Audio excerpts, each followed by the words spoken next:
नमस्कार, 20 मिनट में 20 खबर में आपका स्वागत है। मैं हूं आपके साथ सुमित गुप्ता। अगले 20 मिनट में हम आपको राजस्थान की 20 अहम खबरों से रूबरू करवाने वाले हैं। तो चलिए शुरू करते हैं 20 मिनट में 20 खबरों का सिलसिला। दौसा के दो युवकों से अलवर के मालाखेड़ा में लूट की वारदात हो गई। तरीका ऐसा कि बस पूछिए मत। दौसा जिले के बिडोली गांव के रहने वाले दो युवक जब अलवर से एग्जाम देकर वापस लौट रहे थे तो बीच रास्ते में उनके साथ लूट की घटना हुई। दरअसल बिडोली के रहने वाले छात्र महेश मीणा बाइक से अलवर एग्जाम देने गया था। इसी दौरान मालाखेड़ा के समीप कुछ बदमाशों ने बाइक के आगे कार लगा दी और बाइक सवार परीक्षार्थियों से कहा कि वो थाने से आए हैं, लिहाजा वो उन्हें गाड़ी के कागज दिखाएं।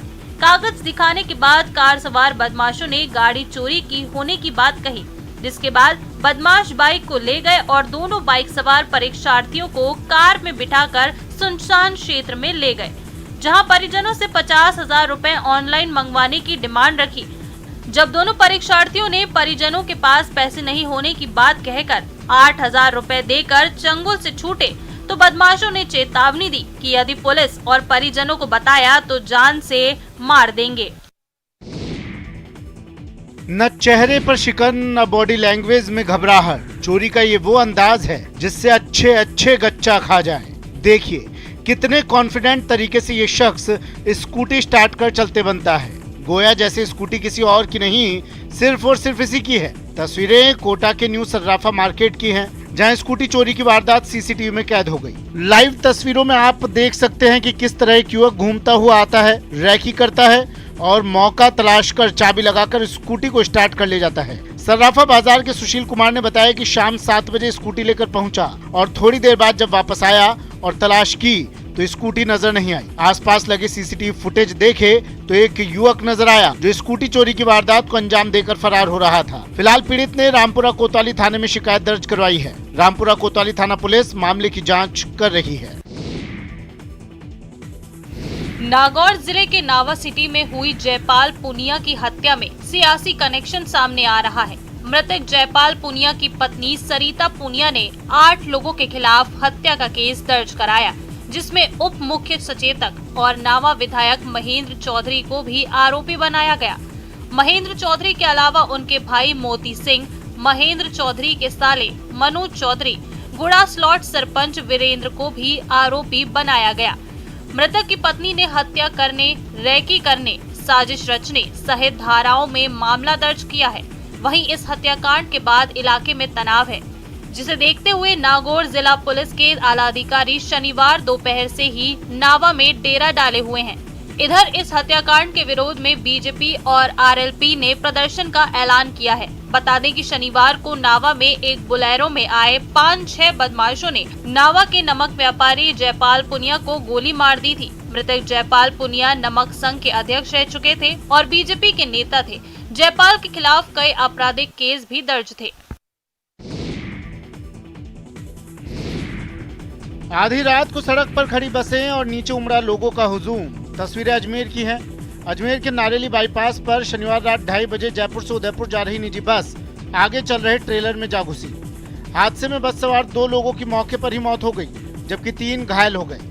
प्रत्यक्षदर्शियों के अनुसार वीडियो कोच जयपुर से उदयपुर जा रही थी। इसी दौरान सड़क किनारे एक ट्रोला खड़ा था, तभी तेज रफ्तार बस पीछे से ट्रेलर में जा घुसी। तेज धमाका होते ही यात्रियों में चीख पुकार मच गई। सूचना मिलते ही अलवर गेट थाना पुलिस सहित आला अधिकारी मौके पर पहुंच गए और घायलों को जवाहरलाल नेहरू अस्पताल में भर्ती करवाया। हादसे में मारे गए 2 लोगों में से एक निजी बस ट्रेवल्स का ही कर्मचारी था। बस में कांस्टेबल भर्ती परीक्षा देने जा रहे अभ्यर्थी भी शामिल थे, जिनमें से एक अभ्यर्थी घायल हुआ है। हादसे के बाद बस ड्राइवर मौके से फरार हो गया है। पुलिस ने बस जब्त कर ड्राइवर के खिलाफ मुकदमा दर्ज कर जाँच शुरू कर दी है। बताया जा रहा है कि हादसे के वक्त बस को मुख्य ड्राइवर नहीं चला रहा था, बल्कि उसने बस की कमान अपने जूनियर को सौंप दी थी, जिसके कारण यह हादसा हुआ। ये रात को लगभग 3:15 साढ़े 3 बजे सूचना मिली कि एक स्लीपर बस जो है वो ट्रेलर में जाकर भिड़ गई।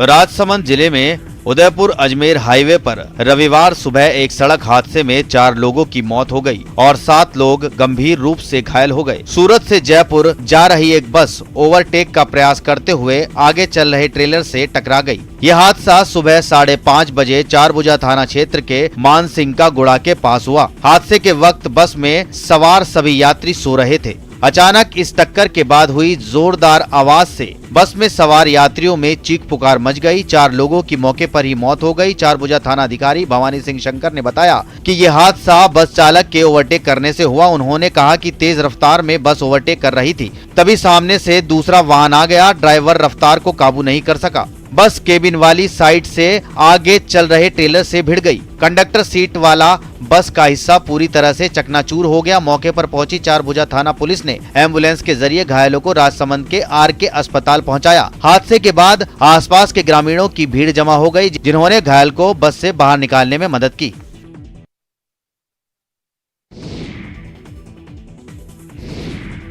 बेकाबू बस पलटने की ये तस्वीर करौली से आई है।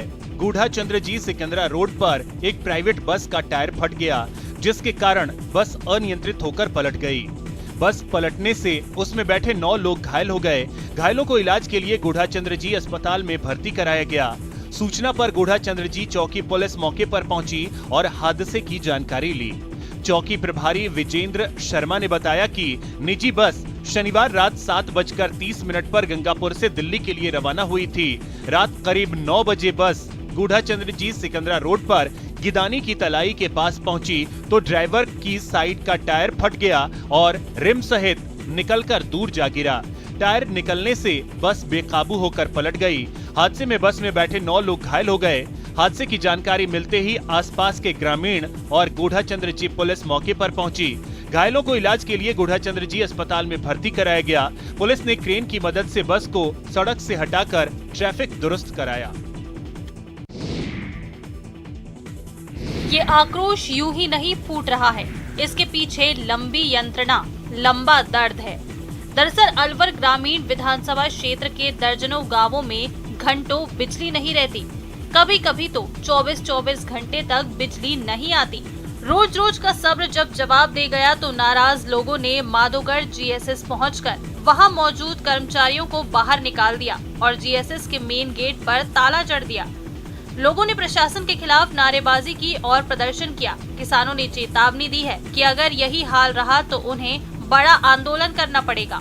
गारंटी के साथ कह सकते हैं, हमारा खेत बता सकते हैं वहाँ कितना प्याव। ये सुबह से शाम तक अगर 2.5-3 घंटा की पूर्ति करें, लाइट जावे, काश्तकार चलाने जावे और लाइट कट जाए, मतलब कभी भी। कल की बात बता दूं, कल 1 बजे लाइट मिली। 1 बजे से 8 बजे तक का मैं आपको हिसाब बता दूं कि 10/10 की किसी ने भी क्यारी भरी हुई कोई काश्तकार ने।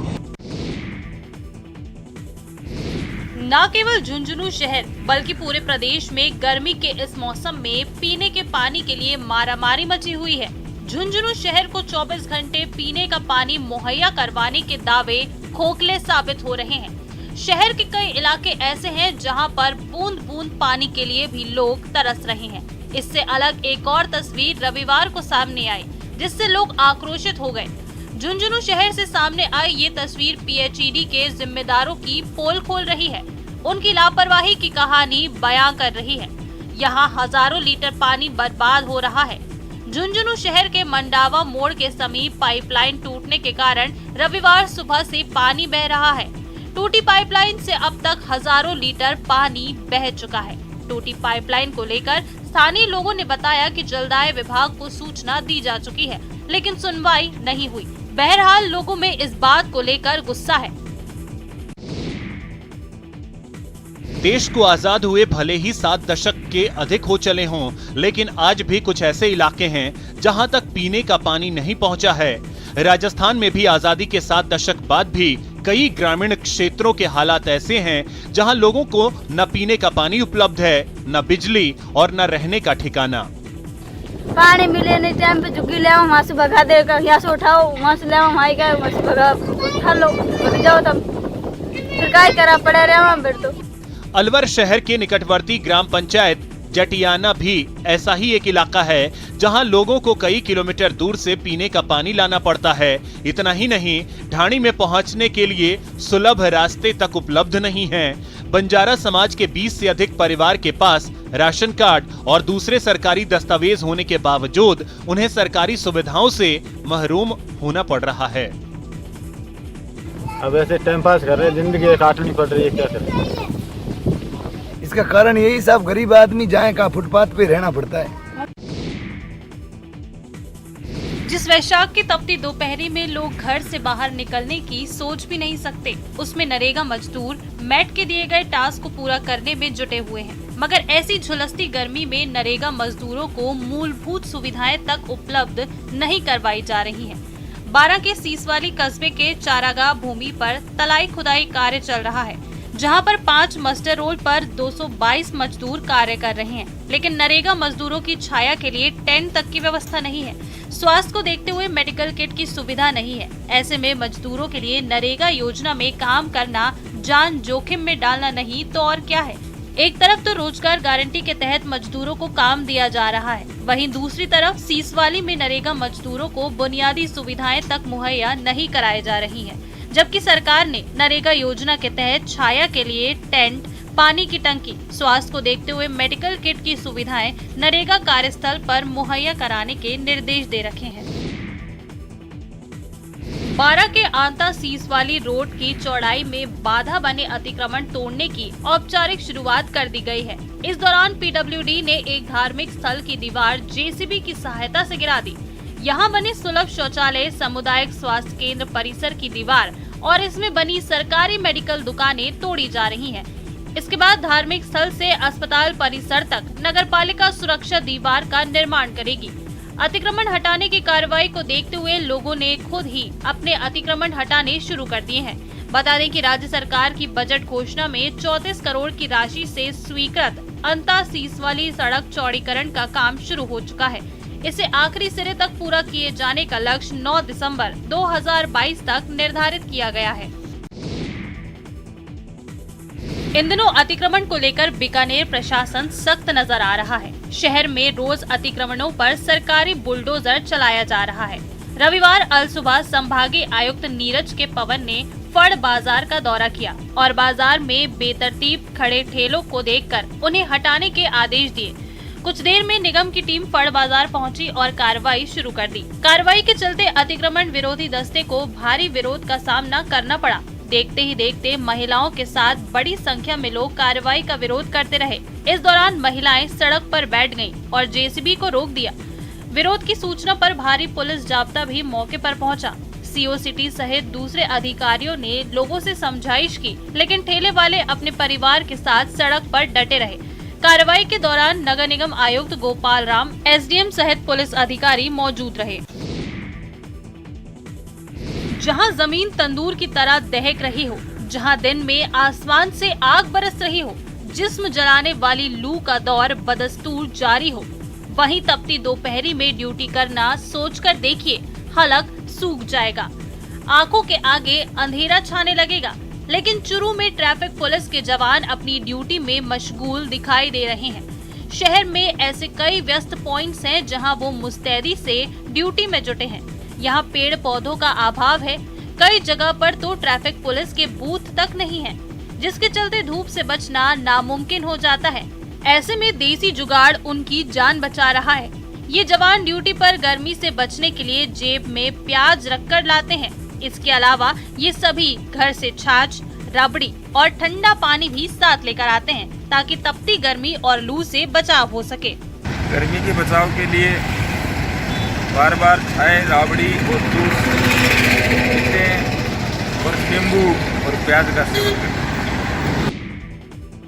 इस रैली का उद्देश्य आप लोगों को सचेत करना कि मुंह का कैंसर तंबाकू के सेवन से होता है, इसलिए आप लोग आज ही तंबाकू, बीड़ी। प्रदेश के दूसरे जिलों की तरह बारां में भी तंबाकू मुक्त राजस्थान अभियान चलाया जा रहा है। गांवों में नुक्कड़ नाटक के माध्यम से लोगों को जागरूक किया जा रहा है। वहीं तंबाकू से होने वाले नुकसान को लेकर लोगों को जानकारी दी जा रही है।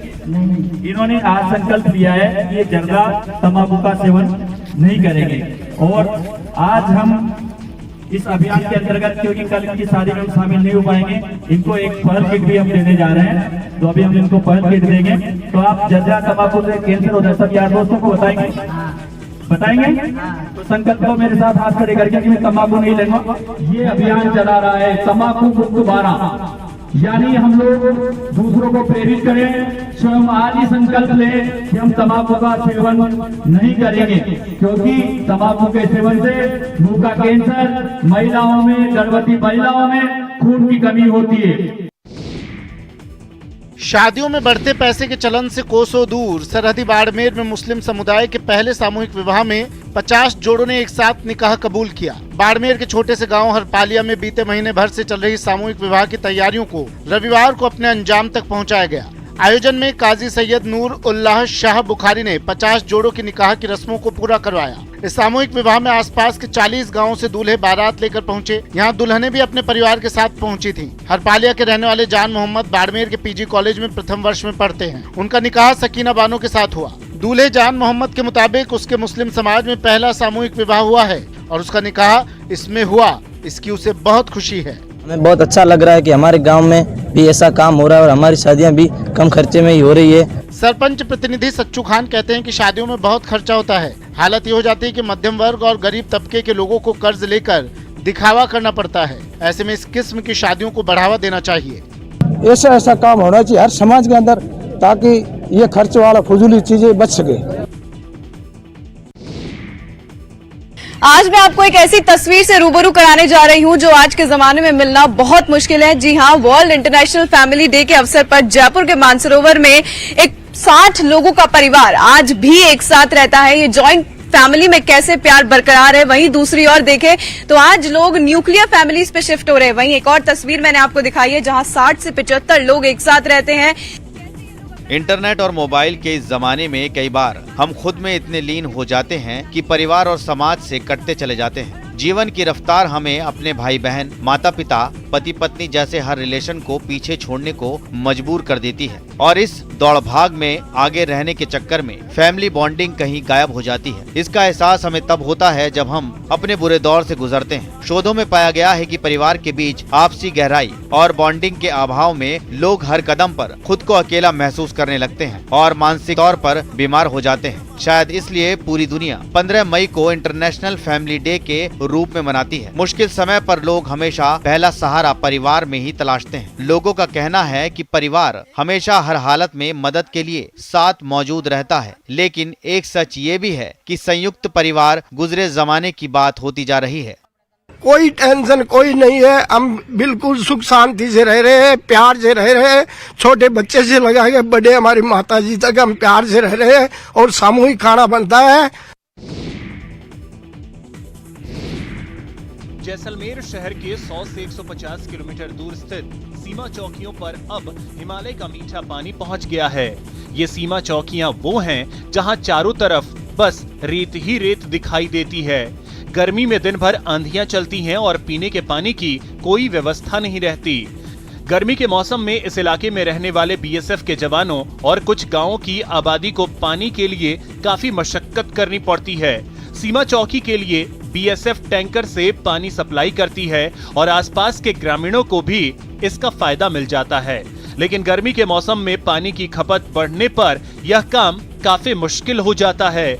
लेकिन अब हिमालय यानी इंदिरा गांधी नहर का पानी इन सीमा चौकियों तक पहुंच गया है।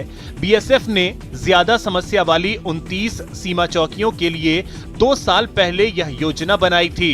इसे जलदाय विभाग की ओर से पूरा किया गया है। जलदाय विभाग ने रामगढ़ स्थित 245 आरडी से पानी को पंपिंग कर पहले बबलियान और तनोट सीमा चौकी पर पहुंचाया, फिर वहां पंपिंग कर अलग अलग 29 सीमा चौकियों तक पहुंचा दिया है। इन सीमा चौकियों पर जवानों के अलावा आसपास के कुछ इलाकों में आबादी भी है। कुदरत ने जिस बेटी को आवाज नहीं दी, उसके सम्मान में बजी तालियों की गड़गड़ाहट की गूंज ब्राजील डेफ ओलंपिक से पूरी दुनिया में सुनाई दे रही है। जी हां, ब्राजील में आयोजित डेफ ओलंपिक में बैडमिंटन में गोल्ड मेडल जीतकर भारत लौटी गौरांशी का अब उनके गृहनगर कोटा पहुंचने का बेसब्री से इंतजार किया जा रहा है। रामगंज मंडी में भव्य स्वागत की तैयारियां की जा रही हैं। दिल्ली से भोपाल पहुंची गौरांशी का एयरपोर्ट पर भव्य जुलूस निकालकर स्वागत किया गया। जगह जगह पुष्प वर्षा की गई। अब 2-3 दिन तक भोपाल में स्वागत सम्मान के कार्यक्रम में शिरकत करने के बाद गौरांशी का कोटा के रामगंज मंडी लौटने का कार्यक्रम है। इस दौरान समर कैंप के बच्चों से भी गौरांशी का परिचय कराया गया और स्वागत सम्मान का कार्यक्रम आयोजित किया गया। जिला कलेक्टर और कमिश्नर के निर्देश पर अब रामगंज मंडी में गौरांशी के भव्य जुलूस, जश्न और स्वागत की तैयारियां की जा रही हैं। गौरांशी के विजय जुलूस में 10,000 से ज्यादा लोगों के शामिल होने की उम्मीद जताई जा रही है। पोखरण कस्बे में नरसिंह चतुर्दशी का पर्व परंपरागत रूप से मनाया गया। इस दौरान कस्बे में नरसिंह भगवान की झांकी और शोभा यात्रा निकाली गई, जिसमें सैकड़ों की संख्या में श्रद्धालुओं ने हिस्सा लिया। 2 वर्ष तक कोरोना महामारी के कारण नरसिंह जयंती पर कार्यक्रम आयोजित नहीं किया गया था। 2 वर्ष के अंतराल के बाद हुए जयंती कार्यक्रम के दौरान श्रद्धालुओं में उत्साह नजर आया। साथ ही नरसिंह भगवान के नए मुकुट व अन्य बदलाव आकर्षण का केंद्र रहे। सैकड़ों की संख्या में श्रद्धालुओं ने जयकारों के साथ शोभा यात्रा में भाग लिया। यह झांकी सोनारों की गली, व्यास चौक, गणेश मंदिर, गणेश मार्केट, सदर बाजार से होते हुए 4 भुजा मंदिर पहुंची। नरसिंह भगवान की सवारी कम से कम 70-80 वर्षों से मोरेला जी परिवार से घर से निकल रही है और यहाँ से रवाना होकर व्यासों का चौक, गणेश जी का मंदिर, 4 भुजा मंदिर तक जाएगी और वहाँ पर हिरण्याकश्यप का वध होगा और वापस समाप्त होगा। तपती गर्मी के बीच लू के थपेड़ों से अगर छुटकारा पाना है तो राजस्थान का इकलौता हिल स्टेशन माउंट आबू आपका इंतजार कर रहा है। वैसे तो प्रदेश का ये हिल स्टेशन अपनी खूबसूरती के लिए देश भर में जाना जाता है, लेकिन इन दिनों यहाँ समर फेस्टिवल की मस्ती सैलानियों के सिर चढ़कर बोल रही है। जी हाँ, माउंट आबू में समर फेस्टिवल परवान पकड़ चुका है। 13 से 16 मई तक के समर फेस्टिवल को लेकर पर्यटकों में खासा रोमांच देखने को मिल रहा है। राजस्थान की संस्कृति से ओतप्रोत ये समारोह आकर्षण का केंद्र बना हुआ है। राजस्थान की सबसे ऊंची पर्वत नगरी माउंट आबू में ग्रीष्मकालीन समारोह का आयोजन होता रहा है, जिसमें कई राज्यों के कलाकार प्रस्तुति दे रहे हैं। वहीं इस समारोह में भारत के कई राज्यों से पर्यटक भी आ रहे हैं। समारोह में झांकियां और मारवाड़ी नृत्य आकर्षण का केंद्र बने हुए हैं। माउंट आबू में आयोजित समर फेस्टिवल लोक और शास्त्रीय संगीत का पर्व है। ये राजस्थान के आदिवासी जीवन और संस्कृति की झलक देता है।